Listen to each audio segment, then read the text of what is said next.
신자의 삶의 기도는 없을 수 없는 그야말로 필수적인 겁니다. 하지만 기도라는 것이 우리의 실제 삶에서 이루어지는 것이라는 점에서 기도에 대해 설교를 한다는 건 차라리 그 시간에 기도를 하는 모습을 보여주는 게 더 나은 것 아닌가 하는 질문이 들게 합니다. 하지만 주께서 제자들의 요청에 기도를 가르쳐 주셨고, 오늘의 본문을 비롯한 여러 시편들을 통해서 하나님께서 오고 오는 백성들에게 기도에 대해 교훈하신다는 걸 기억하며 오늘 말씀을 통해서 신자의 삶에 마땅히 있게 하시는 기도에 대해서 말씀의 가르침을 받고자 합니다. 바라긴 오늘 이 시간을 통해서 주께서 택하여 불러 모으신 우리 각자로 하여금 있게 하신 기도의 자리를 확실히 확인하며 주의 인도하심을 받아 살아가는 기쁨과 감사가 넘치게 해주시길 바랍니다. 오늘 읽은 말씀은 앞서 이전에 살펴봤던 52편부터 54편까지와 더불어서 다윗의 맞쓰길이라는 이름으로 묶여있는 시편입니다. 방금 말씀드린 앞에 세 시편들이 어느 정도 다윗의 삶 가운데에서 구체적인 정황들과 연결지을 수 있던 것에 비해서 이 시편은 그렇다고 할 수 없다라는 특징이 있습니다. 다시 말해서 표제어에도 그리고 시에 사용된 언어 중에서도 어느 것 하나 우리를 다윗의 삶 가운데 어느 특정한 시점으로 인도하지는 않는다라는 겁니다. 하지만 그렇다고 해서 거기에서 더 나아가서 어떤 이들의 말처럼 이 시를 다윗의 시가 아니라 예레미야의 시라든지 다니엘의 시라고까지 보려고 하는 건 표제어에 적혀 있는 바를 전혀 고려하지 않은 겁니다. 시의 표현 가운데 그렇게 생각할 만큼 예레미야서의 표현과 유사한 부분을 들어서 혹은 다니엘이 하루 3번 기도했다는 그 다니엘서의 내용과 연결할 수 있다라는, 연결질 수 있을 것 같다라는 어떤 표현들로부터 자연스럽게 하게 되는 우리의 어떤 합리적인 추론을 시의 표제에 명시적으로 되어져 있는 다윗의 시라는 이것보다 훨씬 더 중하게 생각하는 건 지나친 처사라고 하겠습니다. 그렇다면 성경이 알려주는 바에서 멈춘다라고 할 때 다소 모호하다라고 생각할 수 있을 이 시의 배경은 그런데 오히려 우리에게 유익이 있습니다. 그 유익이 무엇인고 하면 이 시를 통해서 확인하게 되는 다윗의 기도 가운데 그가 하나님에 대해서 하고 있던 인식, 그리고 자신에 대해서 하고 있던 인식, 그리고 스스로가 처해 있는 상황에 대한 인식, 다시 말해서 그를 둘러싼 교회와 세상에 대한 인식이 특정된 어느 시점에 국한되지 않고 그의 인생 내내 계속된 인식이었다라는 걸 알려준다는 겁니다. 그리고 거기에서 한 걸음 더 나아가 이 시의 배경은 다윗의 그러한 인식의 토대는 그에게뿐만 아니라 하나님의 부름을 받은 성도라면 누구나 동일하게 선물 받은 것이라고 생각할 수 있도록 해줍니다. 그렇다면 다윗은 지금 어떤 토대 위에서, 어떤 인식 속에서 기도를 하고 있나요? 시의 시작이라고 볼 수 있는 1절에서 2절 상반절까지를 보시기 바랍니다. 하나님여 내 기도에 귀를 기울이시고 내가 간구할 때 숨지 마소서. 내게 굽히사 응답하소서. 여기에서 우리는 무한한 하나님에 대한 유한한 사람의 인식을 만나게 됩니다. 시는 하나님께 기도를 들어달라고, 간구 앞에 숨지 말아달라고 간구함으로 시작합니다. 이어서 2절의 시작에 있는 내게 굽히사라는 표현은 1절에 귀를 기울여달라는 간청과 유사하게 주의를 집중하여 들어주십시오라는 의미의 말입니다. 그리고 이 세 표현을 통한 간청에 이어서 하나님을 향하여 기도와 간구에 응답해 주시기 역시 구하고 있습니다. 사랑하는 교우님들, 하나님께서는 저의 기도를 들으시나요? 네, 당연히 들으시죠. 그리고 하나님께서는 그 기도에 응답해 주시느냐고 묻는다면 우리 모두 그렇다고 대답합니다. 하나님의 부름을 받은 저와 여러분 이 점을 잘 알고 있습니다. 그런데 여러분과 저의 기도를 생각해 보시기 바랍니다. 경중의 차이는 있겠지만, 그리고 누군가는 이 부분과 같은 간구를 너무 당연하여 생략하실런지도 모르겠습니다만, 기도의 자리에 앉은 주의 백성이라면 이 간구를 하지 않을 수는 없습니다. 어째서 당연하게 여기며 알고 있는 이 사실에 대해서 그같이 구함으로 기도하게 되는 걸까요? 왜냐하면 저와 여러분이 무한하신 하나님과 다르게 유한하기 때문입니다. 그리고 저와 여러분은 불변하신 하나님과 다르게 쉬이 변하는 존재들이기 때문입니다.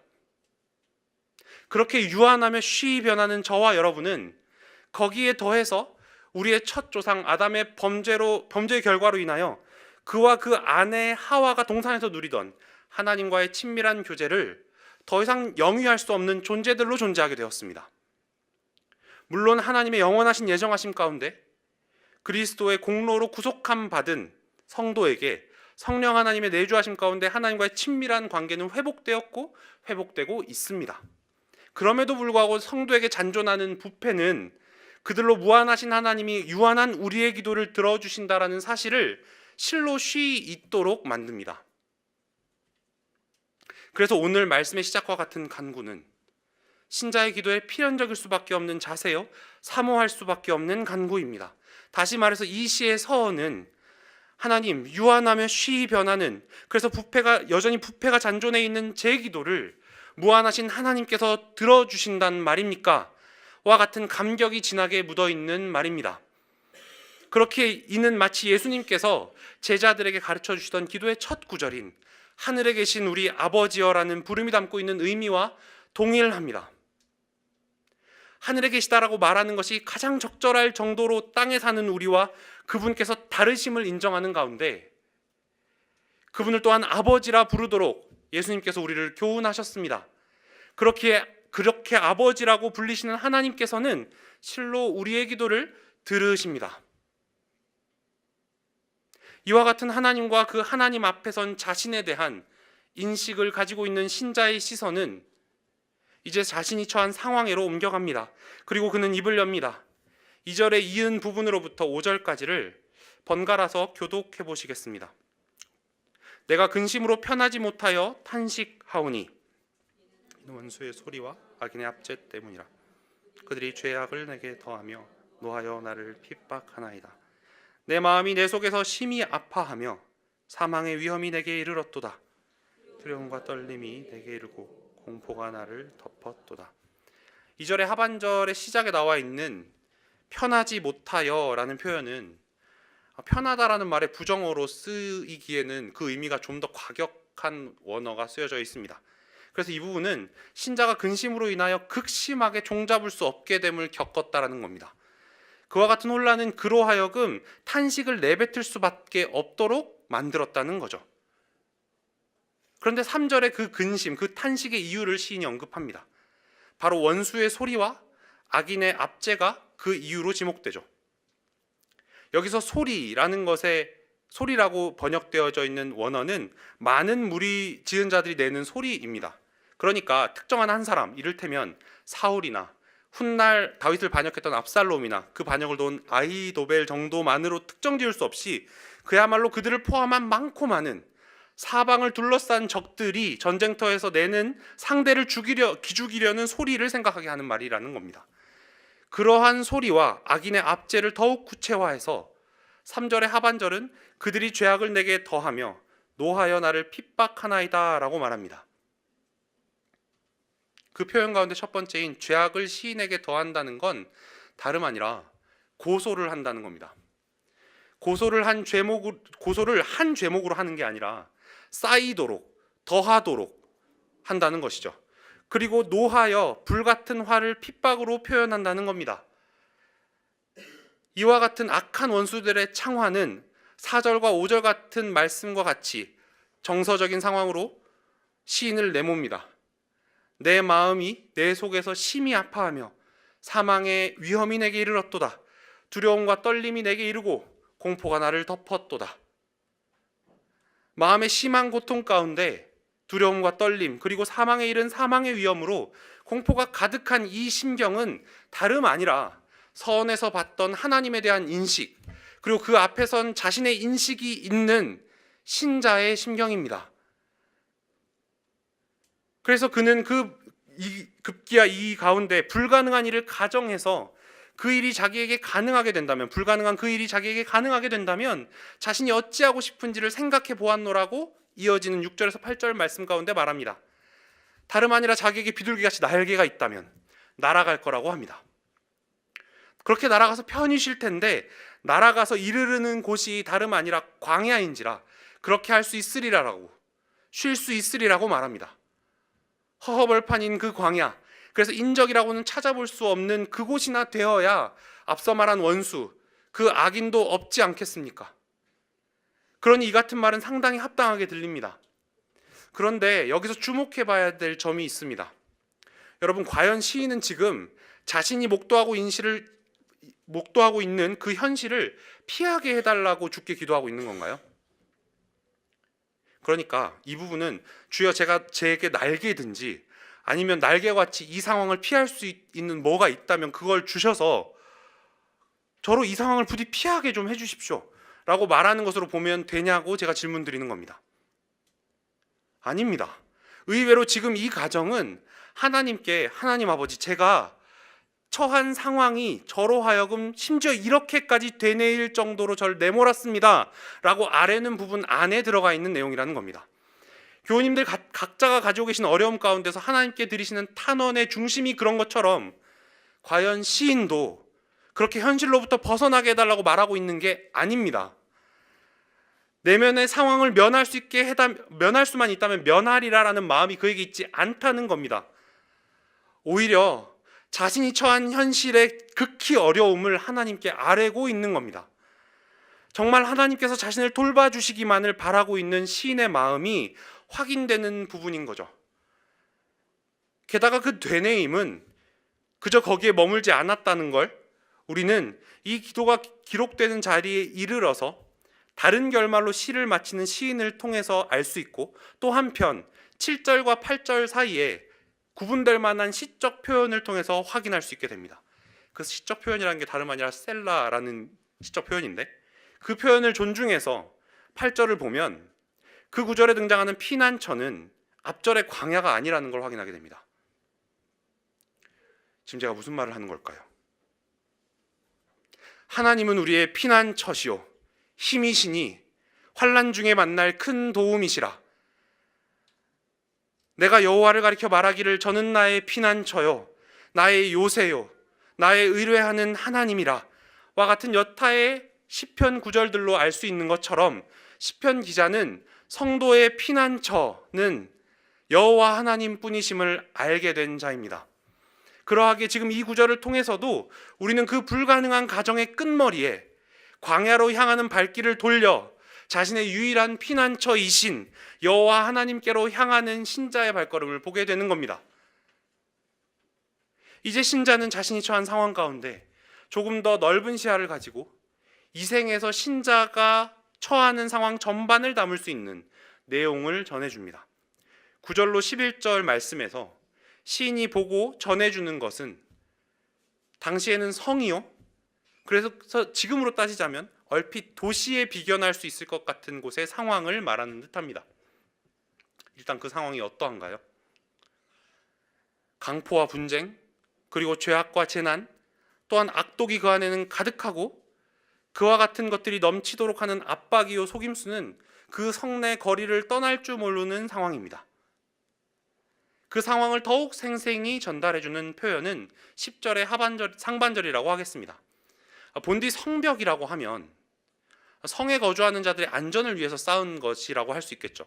그런데 시인이 보니 그 위를 주야로 그들, 다시 말해서 9절의 강포와 분쟁이 성내에 있도록 하는 자들이자, 더 앞선 3절에서는 악인이요 원수라 불리던 자들, 바로 그들이 두루 다니고 있다라고 합니다. 그럼 성벽으로 둘러싸인 성내 행정구역은 자연스레 그들에 의해서 포위된 형국에 다르지 않은 게 되는 거죠. 이 상황에 대해서 시가 표현하고 있는 바 이상으로 뭔가 해설할 필요성이 없어 보입니다. 저와 여러분 모두 시인이 보고 있는 상황과 크리 다르지 않은 데에 처해 살아가고 있습니다. 그냥 눈을 들어 주위를 보면 시인이 본 상황이 그대로 세월을 뛰어넘어서 우리의 정황이 되어 있다고 해도 과언이 아닐 정도입니다. 그런데 이 부분을 보다 잘 이해하기 위해서는 여기서 시인이 전해주는 성을 오늘날의 도시에 빗대는 우를 범하지 말아야 합니다. 이 부분의 의미는 그보다 훨씬 깊습니다. 지금 시인은 사람이 모여 이룬 곳이라면 그 어디든지 피하기 어려운 지적을 하고 있는 겁니다. 그렇게 생각할 수 있는 건 이 상황 앞에 시인이 하나님께 드리는 9절 하반절에 나오는 탄원 때문입니다. 주여 그들을 멸하소서, 그들의 혀를 잘라버리소서. 그들의 혀를 잘라버리소서라는 이 표현은 우리를 창세기 10장, 창세기 11장으로 향하게 합니다. 그도 그럴 게 여기서 자르다라고 해석된 동사는 나뉘다라는 의미로 쓰여지는 원어이기 때문이죠. 특별히 창세기 10장에서 셈의 자손들 가운데 에벨의 맏아들이 벨렉이라고 전하면서 성경은 그 이름이 붙여진 이유가 그때 세상이 나뉘었으며라고 전해주고 있습니다. 거기서 쓰인 나뉘다라는 동사가 벨렉이란 이름의 어원이요, 오늘 본문에서 잘라버리소서라고 번역된 그 동사입니다. 그리고 그 즈음 신할평지라는 곳에 모여 생육하고 번성하여 땅에 충만하라라는 하나님의 뜻에 합한 하나님의 도성, 하나님의 나라를 대망하기보다 자신들의 뜻, 우리 이름을 내고 사방의 온 지면에 흩어짐을 면하자는, 다시 말해서 땅에 충만하라시는 하나님의 뜻을 따르지 말고 우리가 한데 어우러진 이 하나된 성의 이름을 그 대신 내걸자라는 기치 아래, 그와 같은 그 기치를 가시적으로 보여줄 사업으로 바벨탑이라는 걸 쌓고 있던 이들에게 하나님께서 행하신 바가 무엇이었습니까? 바로 언어를 혼잡케 하심이었습니다. 혀가 나누이시게 하신 것이었죠. 이렇게 창세기 11장의 내용은 사실 탑에 그 초점이 있지 않고 사람들이 하나님의 뜻에 반해서 자신들의 뜻으로 한데 어우러짐에 내용에 초점이 있다는 걸 알 수 있게 됩니다.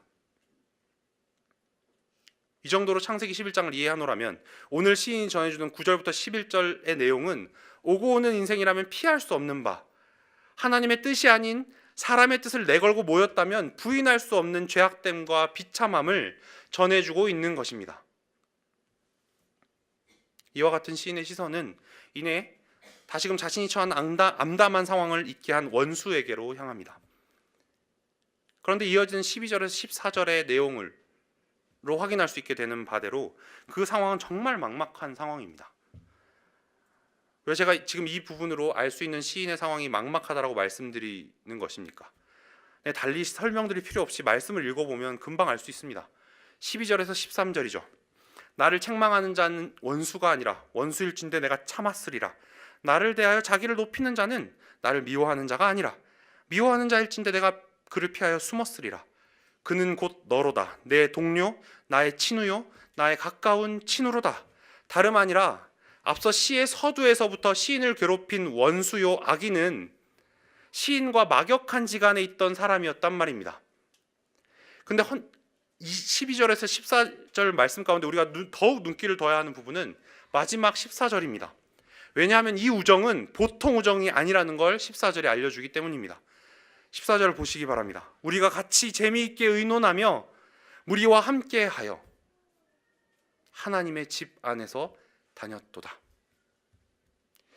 시인과 여기서 배반한 자의 관계는 함께 하나님의 집을, 당시로 따지자면 성전이 아직 건설되기 전이었으니 성막을 출입하던 사이였다는 겁니다.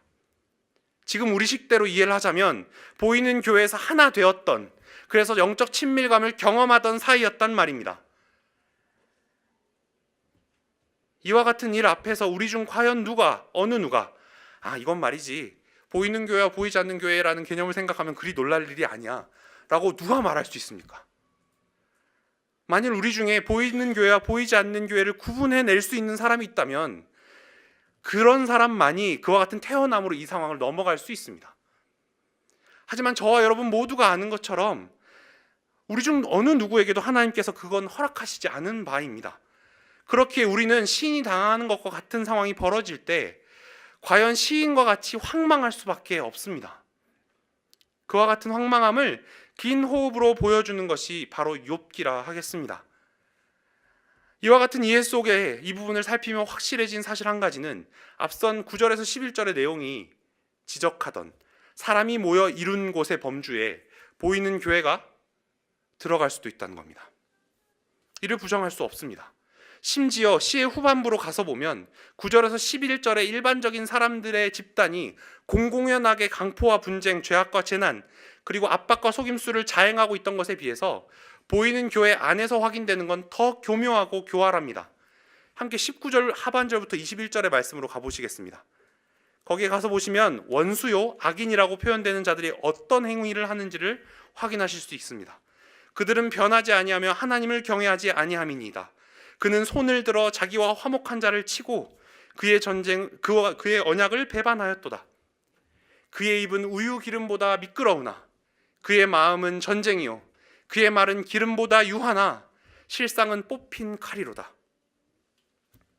겉으로 보기에 그럴싸해 보이나 실상은 전쟁을 계획하고 칼을 든 이들에 대한 시인의 관찰은 우리로 하여금 이제 이 시의 앞부분에서 시인이 말한 어려움의 깊이가 어렴풋이 체감되도록 이끌어줍니다. 여기서 한 가지, 다윗은 자신과 다른 사람 가운데 가까운 자로부터의 배신에 황망해합니다. 하지만 신약에 이르러서 바울은 로마서 7장에서 우리를 이로부터 한 걸음 더 들어가도록 만들죠. 내가 행하는 것을 내가 알지 못하노니 곧 내가 원하는 것은 행하지 아니하고 도리어 미워하는 것을 행함이라. 만일 내가 원하지 아니하는 그것을 행하면 이로써 내가 율법이 선한 것을 시인하노니 이제는 그것을 행한 자가 내가 아니요 내 속에 거하는 죄니라. 내 속 곧 내 육신에 선한 것이 거하지 아니하는 줄을 아노니 원함은 내게 있으나 선을 행하는 것은 없노라. 그래서 결국에는 오라 나는 공고한 사람이로다 이 사망의 몸에서 누가 나를 건져내랴라는 탄식이 우리를 향하도록 하는 곳은 그렇습니다. 바울은 신자 안에서 벌어지는 배신을 다루고 있는 것입니다. 이는 실로 신자를 황망하게 합니다. 사실 다윗을 비롯한 구약의 성도도 이와 같은 배신으로 인한 황망함을 잘 압니다. 저희와 똑같은 종류의 배신을 알고 있다는 겁니다. 오늘 시의 저자인 다윗만 보더라도 그러한 것이 다윗은 지금까지 살펴본 이 시에서 있는 인식을 은혜로 선물 받고서 그 선물을 들고 밧세바를 범합니다. 그리고 인구조사를 행합니다. 이런 그에게 저와 여러분들이 바울과 함께 외치는 로마서 7장 같은 고백이 없었으리라고는 도저히 생각할 수 없습니다. 이제 시인은 그와 같은 배신 앞에 15절과 같이 죽음의 저주를 퍼붓습니다. 죽음보다 더한 저주, 형벌은 없고 특별히 여기 하반절에 15절 하반절에 나온 대로 산채로 스올에 내려가는 것만큼 더한 저주 없습니다. 헌데 생각해보면 산채로 스올에 내려가는 건 유별한 저주가 아닙니다. 하나님의 백성이 아닌 자들이라면 누구나 죽어 몸과 영혼이 분리되면 산채로 영혼이 최후의 심판을 기다리며 스올에 내려가 있게 되니 말입니다. 그러나 유별하지는 않으나 그것은 실로 상상하거나 형언할 수 없는 형벌입니다. 그런데 이 죽음을 욥이 친구들과의 변론을 마치며 내뱉고 있었습니다.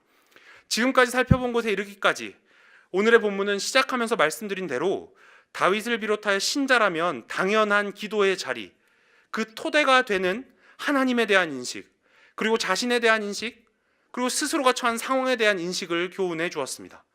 이와 같은 인식 가운데 신자에게 있게 되는 기도를 우리는 16절에서 19절 상반절까지 보게 됩니다. 이 부분을 오늘 다루며 함께 유의하고자 하는 건 쉬운 말로 얘기하자면 시제입니다. 일단 간단하게 구약 성경이 적혀져 있는 히브리어의 시제, 시상은 완료와 미완료 이렇게 두 가지만 존재합니다. 현재, 미래, 과거 이런 게 존재하지 않습니다.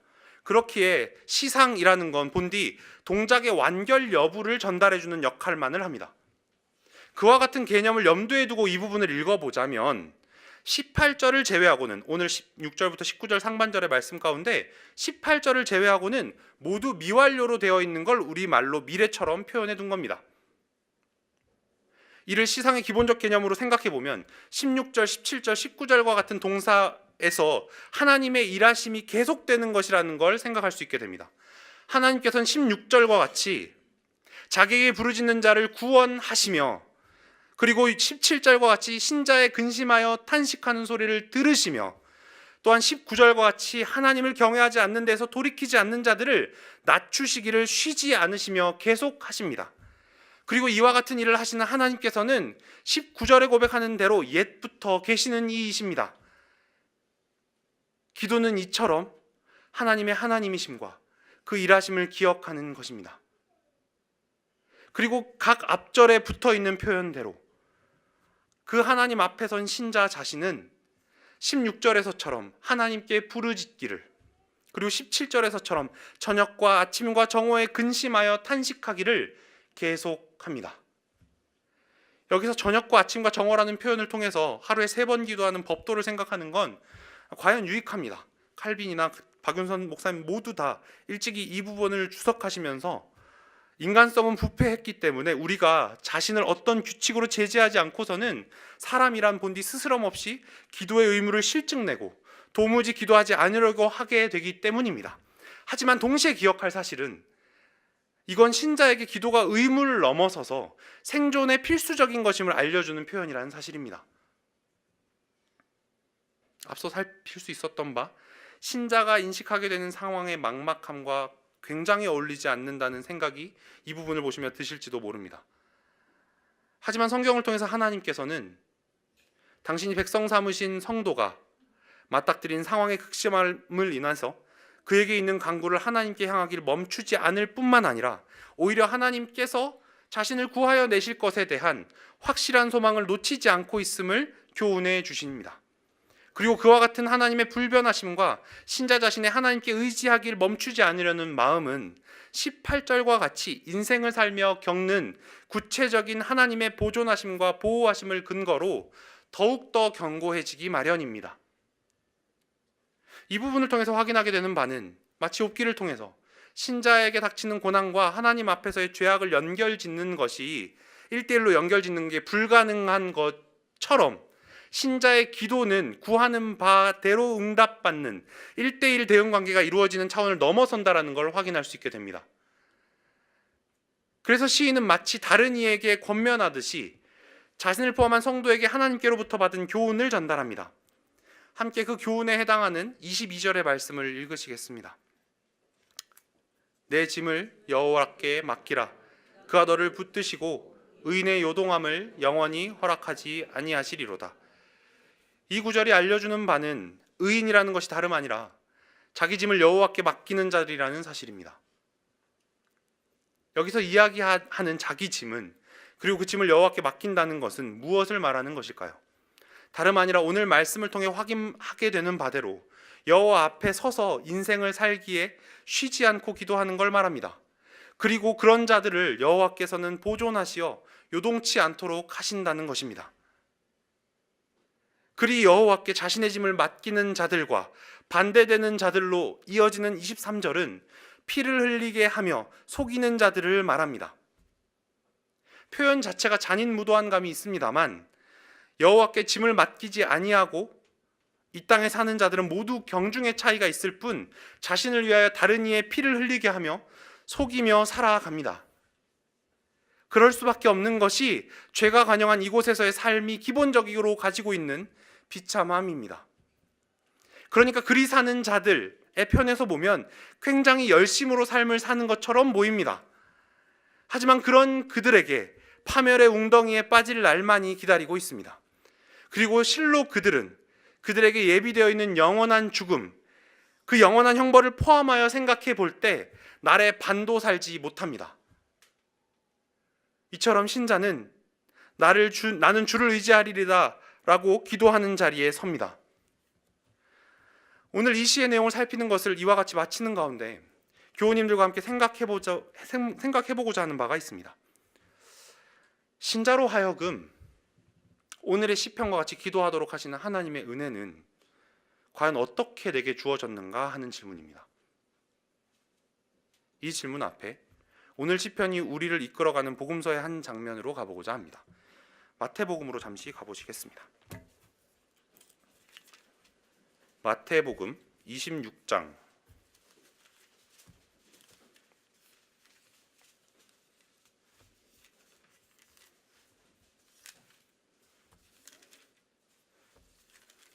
마태복음 26장 36절부터 46절까지의 말씀입니다.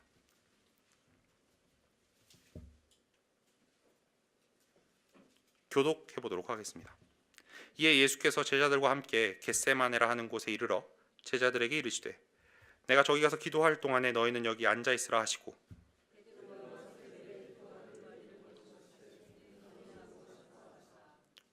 이에 말씀하시되 내 마음이 매우 고민하여 죽게 되었으니 너희는 여기 머물러 나와 함께 깨어 있으라 하시고 조금 나아가서 얼굴을 땅에 대시고 엎드려 기도하여 이르시되 내 아버지여 할 이 잔을 독하게 하옵소서. 그러나 나의 원대로 마시옵고 아버지의 원대로 없소서 하시고 제 아들에게 오사 그 자는 것을 보시고 베드로에게 말씀하시되 너희가 나와 함께 1시간도 이렇게 깨어 있을 수 없더냐.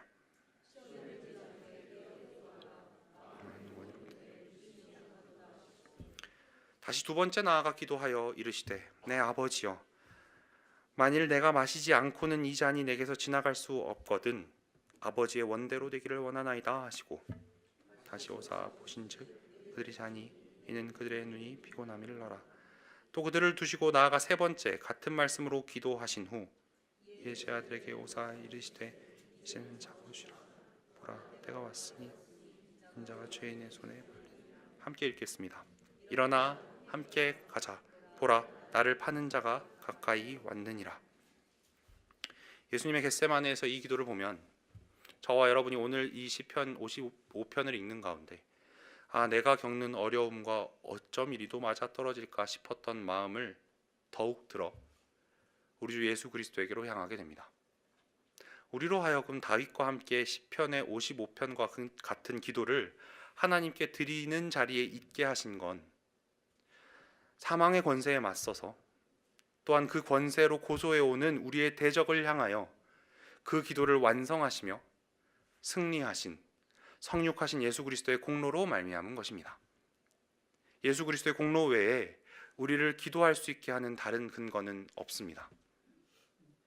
오직 그 공로만이 우리로 오늘 시편에서 다윗이 가진 것과 동일한 하나님에 대한 인식, 그리고 스스로에 대한 인식, 그리고 우리가 처한 상황에 대한 인식을 갖도록 이끕니다. 그리고 기도하게 하는 것입니다. 이 사실을 기억하시며 그 공로로 말미암아 우리에게 오신 또 다른 보혜사이신 성령 하나님께서 말할 수 없는 탄식으로 우리를 위하여 친히 간구하심으로 우리의 연약함을 도우시기에 담대함을 갖고 살아가시는 저와 여러분 되시기를 소망합니다. 기도하시겠습니다.